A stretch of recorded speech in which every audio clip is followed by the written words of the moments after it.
समय के साथ दुनिया और भी तर्कशील होती गई। अब सत्ता ईश्वर के अधिकार से नहीं बल्कि लोगों के वोटों से या योग्यता साबित कर पाने से मिलती थी। ऐसे लोग जो भगवान की बातें करते थे वे एक महान उद्देश्य की बात करते थे, एक ऐसे भविष्य की कल्पना जिसे सुनकर दिलों में आग लग जाती थी। उनकी ये बातें पूरी तरह भावनात्मक थीं, वे खुद किसी दिव्य शक्ति जैसे लगते थे और उनको सुनने वाले लोग भी श्रद्धा से भर उठते थे, जैसे कभी किसी पैगंबर के आगे झुका करते थे। आज जब भी कोई व्यक्ति किसी कमरे में कदम रखे और सबकी नजरें उसकी ओर खींच जाएं, तो हम कहते हैं उसमें करिश्मा है। भले ही आज के करिश्माई लोग पुराने समय के देवताओं या पैगंबरों जैसे न हों, फिर भी उनके भीतर उस रहस्यमय ऊर्जा की एक झलक होती है। उनका आत्मविश्वास अलग होता है, उनकी भाषा में एक ऐसी सहजता और चमक होती है जो भीड़ में उन्हें अलग कर देती है।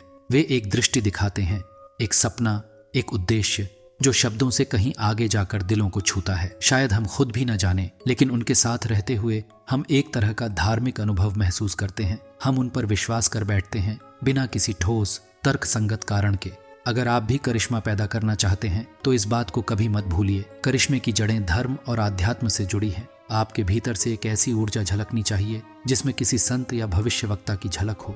आपकी आंखों में एक दिव्य आग होनी चाहिए, जैसे आप कोई रहस्यमय संदेश लेकर आए हों। आपका करिश्मा ऐसा महसूस होना चाहिए मानो ये आपके बस में नहीं, जैसे ईश्वर का दिया हुआ कोई उपहार हो। आज इस तर्कशील और जादूहीन हो चुकी दुनिया में लोग फिर से उसी धार्मिक अनुभव की भूख रखते हैं, खास तौर पर जब वे भीड़ में हों, सामूहिकता का हिस्सा हों, और जब आप उनके भीतर फिर से विश्वास की वह चिंगारी जगा देते हैं तो इससे अधिक मोहक और कुछ नहीं होता।